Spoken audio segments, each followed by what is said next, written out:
Welcome to PanLab Podcast. I'm Akanksha and I'm a psychologist and an independent researcher in the field of affective neuroscience. So आज हम बात करेंगे Oedipus complex की because Oedipus complex साइकोएनालिटिकल theory का वो element है जिसके बारे में लोग बहुत क्यूरियस रहते हैं.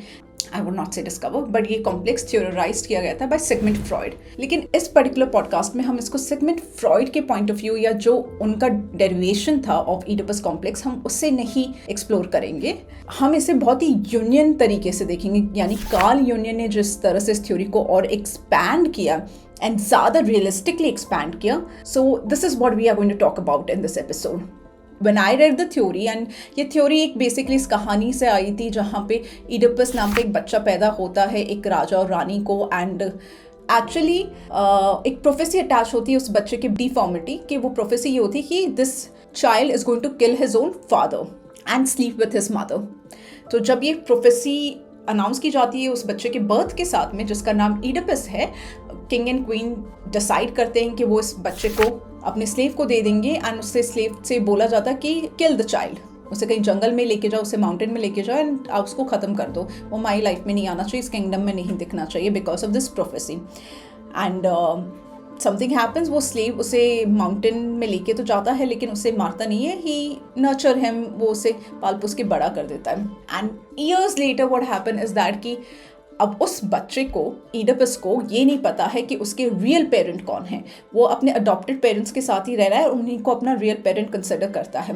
बट कुछ ऐसे एम्बिशंस, कुछ ऐसी सिचुएशंस आती हैं जहाँ पे वो उस किंगडम में वापस जाता है एंड उस किंगडम के राजा से लड़ता है एंड जो उस राजा की रानी थी, क्वीन थी, उससे शादी करता है. अब जब वो उससे शादी करता है एंड दे स्लीप टुगेदर, तब ये रिवील होता है कि ओ ही इज़ द सेम सन जिसे हमने डिस्कार्ड कर दिया था, जिसे हमने मारने के लिए भेज दिया था. सो इन अ वे वो जो प्रोफेसी थी कि ये बच्चा अपने फादर को किल करेगा, अपने फादर को मारेगा और अपनी मदर के साथ में ही गोना स्लीप, वो प्रोफेसी ट्रू साबित होती है.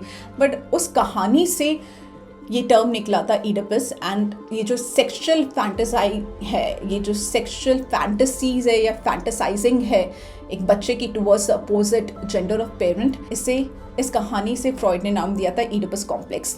लेकिन जो यूंग की थ्योरी है, कार्ल यूंग की थ्योरी है, जिसने इस ईडिपस कॉम्प्लेक्स को थोड़ा एक्सपैंड किया एंड उसे ज़्यादा रियलिस्टिकली अप्रोच किया, ये एक ऐसी थ्योरी है जो आपको देखने को मिलती है, जिसे आप अगर अपने सराउंडिंग्स में if you look around you will be like yeah I do get why he talked about this. Because Jung का ये मानना था कि ईडिपस कॉम्प्लेक्स का एक सेक्सुअल अटैचमेंट से रिलेशन नहीं है, बल्कि इसका एक over attachment toward a parent in order to be hyper dependency, उससे रिलेशन है. So Jung goes on and explain his theory कि एट टाइम्स ये हो सकता है कि जब एक बच्चा होता है एक पेरेंट को, स्पेशली मदर, हम इसको बहुत ही मदर के पॉइंट ऑफ व्यू से देखेंगे, ये एप्लीकेबल दोनों जेंडर ऑफ पेरेंट के लिए, but we just going to see it from the mother's point of view here because the theory में जनरली मदर को as a primary care giver consider करके उस पे किया गया है. तो मदर्स के साथ में कई बार होता है कि वो बहुत ज़्यादा ओवर प्रोटेक्टिव हो जाती हैं अपने बच्चे को लेकर, एंड वो ओवर प्रोटेक्शन उनके लाइफ के हर स्टेज पे नज़र आता है. एंड अगर आप सोचेंगे तो आपको ये लगेगा कि एक पेरेंट का primary way of nurturing a child क्या होना चाहिए. एक बच्चा जब छोटा होता है, इन्फेंट होता है, तो उसे हर तरह की प्रोटेक्शन चाहिए होती है क्योंकि वो खुद को प्रोटेक्ट नहीं कर सकता, वो खुद को सेव नहीं कर सकता. तो हम उस तरह की चीज़ों को अरेंज करते हैं, हम उसके आसपास हमेशा एक प्रोटेक्टिव शील्ड बना के रखते हैं एंड उनकी जो नीड्स हैं उसको लेके बहुत रिस्पॉन्सिव रहते हैं. अगर बच्चा रो रहा है तो आप उसे फीड करेंगे, उसे बाहर लेके जाएंगे, या आप ये सोचने की कोशिश करेंगे उसको कहीं पेन तो नहीं हो रहा है. अगर पेन हो रहा है तो you going to try to resolve that and you going to attend to the needs of the child, specially to an infant जो बोल नहीं सकता, जो अपनी खुद की कोई देखभाल नहीं कर सकता. लेकिन जैसे बच्चा बड़ा होता है, एक पेरेंट की लार्जर रिस्पॉन्सिबिलिटी आ जाती है to let that child go into the real world and experience it. आप एक बच्चे को उसकी जितनी भी रियल लाइफ एक्सपीरियंसेस हैं उससे शील्ड नहीं कर सकते. आप उन्हें एडवाइस कर सकते हैं, आप उन्हें गाइड कर सकते हैं, आप उनके लिए रिसोर्सेज एंड अपॉर्चुनिटीज़ क्रिएट करने में हेल्प कर सकते हैं. लेकिन आप उनके लिए वो चीज़ें उनको प्लेट पे ला के नहीं दे सकते हैं एक स्टेज के बाद पे, जहाँ पे एक बच्चा उस स्टेज पे आ चुका है जहाँ पे वो पूरी तरह से केपेबल है खुद को रेगुलेट करने में, खुद को फंक्शनल करने में। एंड एक एज के बाद में उसको एक ऑटोनॉमी, एक काइंड ऑफ लेवरेज दिया जाता है कि तुम्हें इस दुनिया में जाके खुद को बनाना है। And in order to do so आपको हर तरह के एक्सपीरियंसेस से जाना पड़ेगा, जहाँ पे हो सकता है कि कुछ लोग आपको मिसट्रीट करेंगे, हो सकता है कुछ लोग आपको बुली करेंगे, you will have to learn how to face it, right? और you have to come to me and we can figure out a thing about it. आपके अराउंड बहुत सारे टेम्पटेशंस होंगे, whether it's drugs, whether it's alcohol, whether it's any other kind of thing, आपको उनसे भी deal करना पड़ेगा, right? आपको लाइफ में धोखे मिलेंगे, आपका दिल टूटेगा, आप किसी का दिल तोड़ेंगे, आप अपने लेसन्स को सीखेंगे, आपको फाइनेंशियल लॉस होगा, आपको करियर में लॉस होगा। Every time is not going to be same. There are some people जो आपको पसंद आएंगे, कुछ लोग शायद आपको बिल्कुल पसंद नहीं आएंगे। हो सकता है कि आप किसी अनफोर्सीन सर्कमस्टेंस का पार्ट हो जाए, आपका एक्सीडेंट हो जाए और something really terrible happens to your life. So ये सारे लाइफ के एक्सपीरियंसेस हैं, राइट? एंड ये build in nature of life है। एंड एज अ पेरेंट आपको वो करेज शो करना पड़ता है कि आप अपने बच्चे को अलाउ करें कि वो इस दुनिया में एंटर करके अपने इन एक्सपीरियंसेस से गुजरे, खुद गुजरे।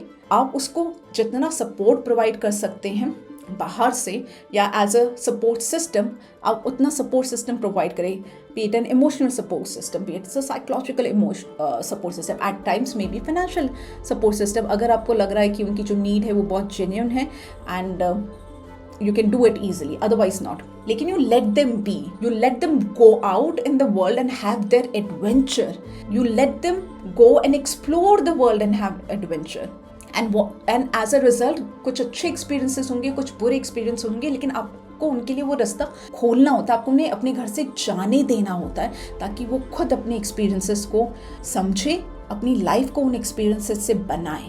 लेकिन ईडिपस कॉम्प्लेक्स में क्या होता है, and union point of view से, कार्ल यूंग के पॉइंट ऑफ व्यू से ये होता है कि बच्चा एंड पेरेंट एक दूसरे को kind of they get into this conspiracy, वो एक दूसरे के साथ में इस म्यूचुअल कॉन्स्पिरेसी में इन्वॉल्व हो जाते हैं, जहाँ पे मदर, लेट्स से मदर, ये कहीं ना कहीं उसका बिहेवियर इस तरह से है which is conveying to the child कि मैं तुम्हें बहुत ज़्यादा प्रोटेक्ट करके रखूँगी, जब तक तुम मेरे पास में हो एंड मेरी नज़र में हो तब तक तुम्हें कोई भी तकलीफ नहीं होने देंगी, तुम्हारी हर एक नीड का केयर कर लिया जाएगा, तुम्हारी फाइनेंशियल नीड, तुम्हारी खाने पीने की नीड, तुम्हारी जो भी डिमांड्स है वो सब कुछ फुलफिल किया जाएगा।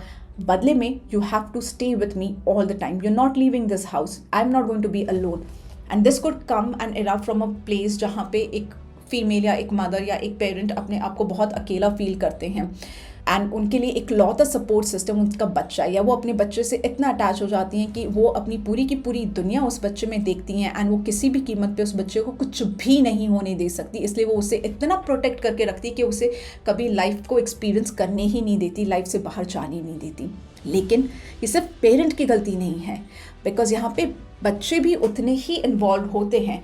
You know children, right? हमने टीनेजर्स देखा है, आप उनको जितना भी कंट्रोल करने की कोशिश करो वो रेबेल करते हैं, वो रेबेलियस होते हैं, उन्हें जाना है, वो अपनी ऑटोनॉमी के लिए, अपने कंट्रोल के लिए फाइट करते हैं if they have to. So you can't really put the complete blame on the mother here और on the parent here, because यहाँ पे बच्चे का भी एक म्यूचुअल इन्वॉल्वमेंट है कि yes I will be hyper dependent on you, मैं अपनी इंडिपेंडेंस को कम्प्लीटली लेट गो करने को तैयार हूँ और मैं आप पे कम्प्लीटली डिपेंडेंट रहूँगा, बिकॉज मुझे कुछ करना नहीं है, मुझे इस दुनिया में जाके उसके चैलेंजेस को नहीं फेस करना, मुझे मेहनत नहीं करनी, मुझे अपने लिए जॉब नहीं ढूंढनी, मुझे काम नहीं करना, मुझे रिलेशनशिप के स्ट्रगल्स में नहीं जाना। इट्स लाइक दोनों पेरेंट एंड बच्चा एक काइंड ऑफ अ कॉन्स्पिरेसी में इन्वॉल्व हो जाते हैं, जहाँ पे the parent is not allowing child to have any challenging experience, वो उसको कोई भी चैलेंजिंग एक्सपीरियंस नहीं जीने दें, क्योंकि उसे पता है कि कहीं ना कहीं बच्चा अगर बाहर चला गया एंड उसने अपनी इंडिविजुअलिटी एंड अपनी लाइफ को एक्सपीरियंस कर लिया, then he is never coming back to us, he is never going to be with me.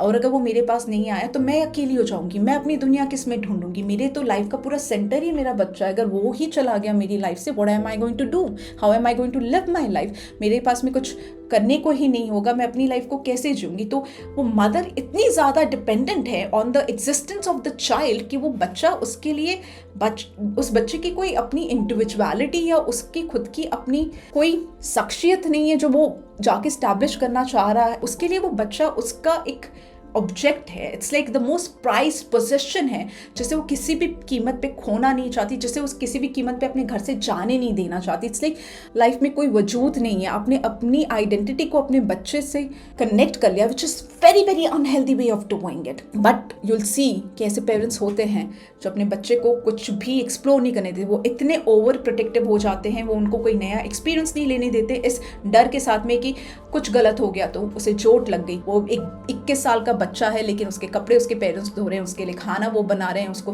Pocket money दी जा रही है, उसका अपना कोई करियर नहीं है, उसकी अपनी कोई सोच नहीं है, उसका अपना कोई एम्बिशन नहीं है लाइफ में।